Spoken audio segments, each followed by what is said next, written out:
everyone. Thank you for joining us for this month's episode of Lest We Forget. Our guest today is a 1986 graduate who spent 3 decades working in higher education right here in Tennessee.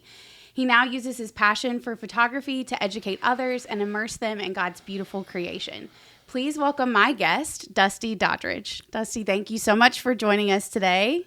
Well, thank you so much for having me. It's a real honor to be here. And campus is a much different place than it was 40 years ago. Surprising, but it is wonderful to be back. Yes. The PAC still stands, though. That, I feel like, is the one building that has remained through time of holding on.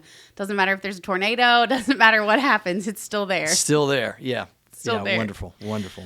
Well, during your time here, did you have a professor you really enjoyed, or just like when you think back to your time on campus, was there a class or a specific season of your time here that really stood out to you? Yes, so many people, so many wonderful faculty, staff, peers, people that just make a lasting impression on your life. So I have to give a shout out to my coach, Ron Berry. You know, he put up with us knuckleheads for years and survived. So I have to give him a shout out.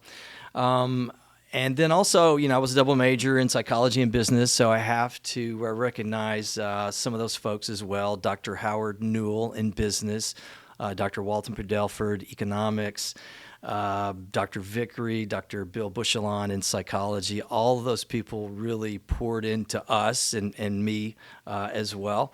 And so I have to give them a shout out. In particular, as I think back to that season of life, Dr. Padelford led myself and my good buddy Gunnar Adelberth through Bible study in the book of Romans. And it was just one of those really special times, just kind of a deep dive. Yeah. And it's one of those moments in your life where this is just a unique just a unique setting. It's not going to come around again, right. At this season of life. Right. And it was just really special. And he was just such a wonderful human being. And I have really fond memories of that particular Bible study. Yeah. Those are the beautiful moments of being able to be not only taught, but like you said, to be mentored by someone who's also teaching you, and just how unique that opportunity really is then and now even too, just the opportunity to be mentored by professors and to be loved and poured into by them. Yeah, absolutely. 100%. Just very special time, special season, but yeah, so many people influence your life that carries forward, so very thankful for that. Yeah. Now, when you were here and you were studying, yes. Was there always this knowledge in the back of your brain? You're like, I want to do higher education, or how did you kind of find your way into the higher education world? That's a great question. Probably a 3-hour answer for that, but I don't think this is a long form podcast, right, so I'll give you the Reader's Digest version. So it was, I think, just an unusual circumstance for me. I was taking a class that was psychological assessment, which is a little bit unusual. It's not often that you take a psych assessment class in undergraduate level. But anyway, so going through a lot of those assessments, we were our own guinea pigs. And just taking some time to reflect on those results and what it might mean, I started to think about, of course, my future career and how this information might relate to that decision. And upon that reflection, I really thought, well, hey, wait a minute. I'm having a really, really good time here. This is a wonderful sort of life-changing experience. And why not maybe make it a career? So I knew there would be things that I would enjoy doing, such as teaching, such as coaching, and potentially working in the University Career Center. So that particular class sort of planted the seed for me to really start thinking about higher ed, which almost most undergraduate students almost never think about that. Right? It's just like, I'm here, I'm just trying to get to the next day. Right, you're in the midst of it. You're not thinking about living in it. Why would I want to do this every day? Right, exactly. So that was just kind of unusual. And then I think as time went by, I don't know when that class was, might have been my junior year, but as I started to approach the senior year and sort of life after college, what was that going to be? I started to see some of my peers really struggle with what do I do now kind of thing. And the more I sort of saw that, the more I really felt at least in my mind, a very clear calling to do not only higher ed, but in particular work in career services. Yeah. And so, strangely enough, that's what I ended up doing for 30 years. Right, right. Weird. Yes. I know. I love that. And I always love hearing people's the God story portion of, like you said, it's so unlikely to be in this class, and just how the Lord can use those unlikely situations to just start to like prick your heart for what he's calling you to do. And I love hearing that. Yeah, I mean, it's just something I couldn't have anticipated. I started out maybe like a lot of college students thinking I was going to go to medical school until I took general chemistry.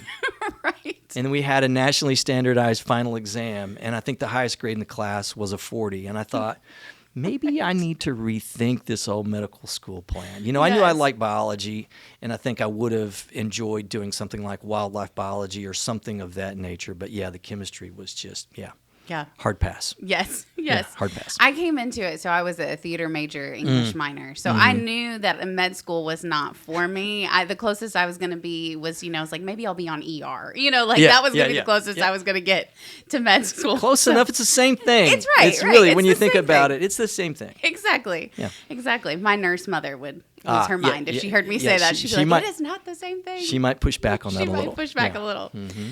So during your career in higher education, was there something that maybe a program you implemented or something that you achieved?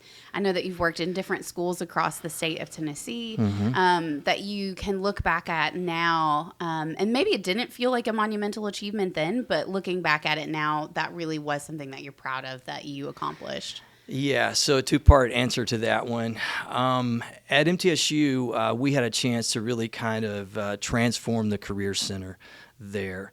And in the midst of doing that, what we discovered is that students started to flood our office in droves. And we had students coming to us, we had faculty coming to us, we had staff coming to us, we had alumni. People were coming out of the woodwork into our office, which is a great problem to have. Right. But we needed to solve the volume part of that equation. And so what we did was we really heavily invested in a peer career advising program. It had existed, but we really had to lean into that and rely on some of the best and brightest students to really help keep the ship afloat. So we just reached out across campus and said, hey, who are your best and brightest students who really have a heart for working with their peers? And so we got referrals from all over the place. And we ended up with numerous Fulbright scholars, people that did go on to med school, who weren't tripped up by general chemistry and things of that nature. And just people that, they really had a heart for helping their peers, and they were really bright and really capable. And we taught them everything that we knew. And we did a very smart thing, which was to train them and then leave them alone and let them do their thing. Yeah. Right. And they were just amazing to watch. So it was super, super rewarding to see students, faculty, staff, alumni come in and see undergraduate students work with them. That's a pretty wild thing when you see somebody who's got a 30-page CV and they're coming to an undergraduate student for help with that. Right. I mean, that's kind of a wild concept. So that was just that was ultra rewarding. And just to give you an example, just a one-person example, we had a student that came into our office, and this was very typical. And she was coming from a country where Christians were being persecuted. And so she was able to flee the country with her two children, but her husband had to stay behind. So this is a common story that maybe many people aren't aware of. And so she came into her office. She had a long-time dream of becoming a pharmacist that she was unable to realize back in her home country. So she didn't speak a single word of English when she and her kids landed. So she had to learn English from scratch, and she eventually got admitted to the university, and she had to repeat every single course that she had already taken. And she's working her way through this, and she's doing okay. But it's now time to submit her application to pharmacy school at ETSU in this case. And so she was coming into our office for help with her personal statement. And so she was very anxious and nervous, as you would expect. Anyway, we worked through a personal statement. She did get an interview, and I was just working away at my desk one day, and I look up, and she's coming in through the door, and she's just holding up her phone. And I said, well, why are you holding up your phone? And she starts to, grin, and she said, well, on the phone was the dean of the pharmacy school, and he said that he was not going to hang up the phone until I said yes to come to school there. That's so fantastic. So it's just, and we were having story after story like that every day, and it's just a full day of that. And I just remember walking out of the office just kind of surfacing for air at the end of a long day like that with colleagues, and we would just, you couldn't even process what had just happened in the day. Right. So it was just, just super, super rewarding work to just be a small part of someone's journey like that. So, the peer career advising program, very rewarding and just very cool to be a part of that. Yeah. What kind of advice would you give to people? So as someone who has walked alongside people of all the walks, trying to find a career, trying to decide what to do, what advice would you give to those who are trying to help someone else? And what are there good questions to ask that you maybe always fall back on, or resources, that sort of thing? Because sometimes it can feel daunting. You're like, somebody's coming to me and they want this advice about career or life choice or whatever, and how to best be equipped, I guess. Yeah, I just say, whether you're a current student or whether you're an alumni, tap into your university career center, Which we do have one that you can access. Yes, so let's give a shout out to the office here. But I think it's I think those are questions that are hard to answer on your own. So you're unlikely to go out and sit under a tree and come to some aha moment. Maybe that does happen. But I think it's helpful to sit down with someone who does know some of those questions to ask. Hey, what are you passionate about? What's meaningful for you? Tell me about your previous experiences. Those kinds of things. And look at your personality. All of those things, and then can help you kind of connect the dots. And that's where I think someone who's maybe trained in the profession is maybe better than a friend or family member who is well-meaning but maybe doesn't have that ability to kind of share some of those insights that you might be able to gain from using assessments or having a little bit more of a structured conversation. Right. So my number one thing would just be, tap into your university career center. Find someone who does it for a living. Yes. Right. They have a lot of access to those, like you said, helping you decide, how do you best work and what's your work style and those sorts of things that you're not going to naturally know right off the top of your head. Yeah, and I think, it's an interesting conversation, but I think over the years, what I found was that many times people actually knew what they wanted to do, but no one, for whatever reason, had given them permission to do it or to even think about it. And so it's just a safe place to come and have a conversation where there is no judgment about what you want to do and who you are and what you want to do with your life. And people really need that. They need sort of an unbiased opinion. Yes. And when they're able to just express it out loud, you're like, well, yeah, okay, you don't need me anymore. You know what you want to do. Now go and do it. Yeah. Right? Yeah. Right. And that's what I think most people need. Yeah, that's awesome. I love that. So higher education, you're there for 30 years, and then you just recently stepped away to take on what I'm guessing has probably been the passion project alongside all of those years in higher education, and really focus on photography. So tell a little bit about how you made that transition, or maybe even what prompted that transition for you. Yeah. So, and this actually goes back to Union. It's odd in a way that so much of my life, even now, 40 years later, is influenced by what happened here so long ago. My good friend, roommate, teammate, Gunnar Aldeberth, his father talked me into going on a long-distance backpacking trip up in Arctic Sweden about 25 years ago. And so that was sort of the beginning of this interest in outdoor adventure, which is a natural sort of connection to doing photography. So I have to go back and tell that story first.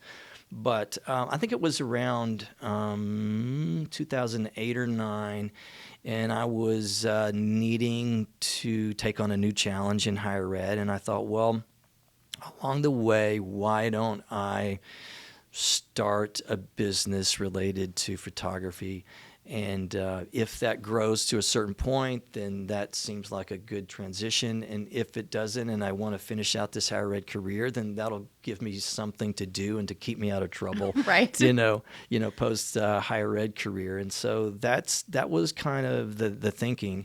And at that time, I was listening to a guy who had been doing landscape photography for a living for a while, and his advice was, if you want to do this for a living, it's probably going to take you about 10 years to do that. So oddly enough, I started that business in 2010, and then I finished up my higher ed career in January of 2020, which by my math roughly is about 10 years later. Yeah. But no, it was really cool because, it's the ultimate sort of side gig. Even before I knew about side gigs. Right. And it was great because it strangely enough, I ended up doing a lot of similar things that I was doing in the career centers. So at a certain point, people sort of transition from learning how to do photography to figuring out what do they want to express through this medium. Well, you can't really answer. No one else can answer that for you. You have to figure that out. And it's the same thing as a career. No one can really tell you what to do for a career. You kind of have to figure that out. And so the teaching, the guiding part of the photography business, I think was a really, really natural fit for me. Yeah. And so it just all made sense. And January 2020 was a really good time to be exiting higher ed with what was about to happen. Absolutely. So when you get to travel, is there a specific place that if you could go back every time, you're like, here's where I want to go? Or do you prefer to go somewhere new each time and there's a new challenge, new excitement with that? My first part of that answer is I enjoy both. I enjoy going back to places, and you kind of develop a relationship with places. It sounds weird to say, but I think it's true. Over time, and you can dive a little deeper into those places over the years. But then there's also the excitement of going to a new place that you've never been before. But for me personally, taking the business out of it, I'd still say Arctic, Scandinavia. Those have been places that I've done long distance backpacking, kind of where it all started with Gunner's dad many years ago. And there's just there's just a pristine beauty that's there that, I think is really special.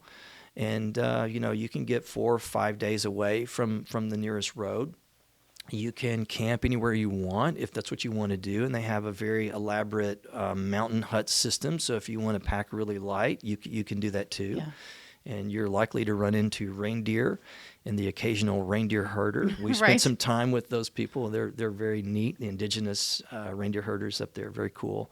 I love what travel can do for your mind and for your heart, and the way that it just opens everything up for you and understanding things that you never thought to even try to understand before. Yeah, I would put that, over the years in talking with students, things that change your life in a profound way. It's faith, family, friends, your education. Right.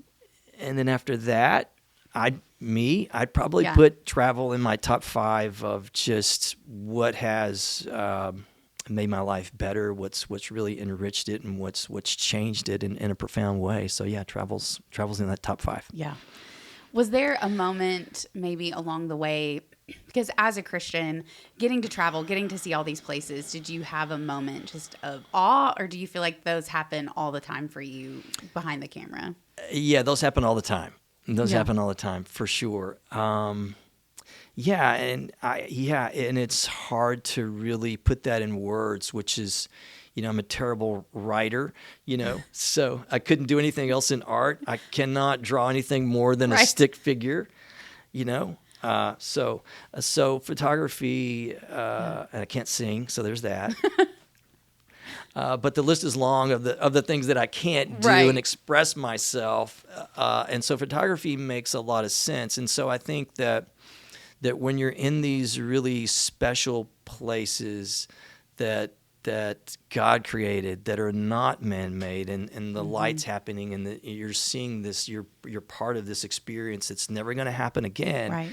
And there's no way to really kind of describe that with words. But then there's the photograph. Yeah. Right. And so those experiences are while we get up at 2:00 in the morning and go hike for 8 miles and see what God has in store for us, for the day, and come back, and it just I don't know. There's a refreshing of your soul that happens in places like that. It's just hard to describe with words, actually. Right. So I don't know. I take photographs, and so that's wonderful for me, and it makes you slow down. It makes you appreciate the moment, I think. Yes, yeah, and too, because I feel like if you're always looking for that moment, and it can be so easy when you are just going about, even when you're traveling, how quickly you move through a space instead of slowing down to have eyes to try to see all of those moments that are happening all around you. Yeah, 100%. Today's pace of life is just way too fast. And, when you're walking, you're hiking, you have a chance to sort of think and reflect and absorb the moment. And the camera's a good way to kind of help do that. Yeah. Well, Dusty, I've loved having you on our podcast today. I love anytime I get to hear about the way the Lord has created other people to be creative. I think we're all meant to be creative in some way. So I love hearing that, and just also seeing how you have been a good steward of your career as well, outside of photography, but also in higher education and just following where the Lord has called you. So I'm so grateful that you came and joined us today. Well, thank you so much for having me. It's been a real treat. Thank you. We hope you will join us again as we continue to hear from our Union Bulldogs.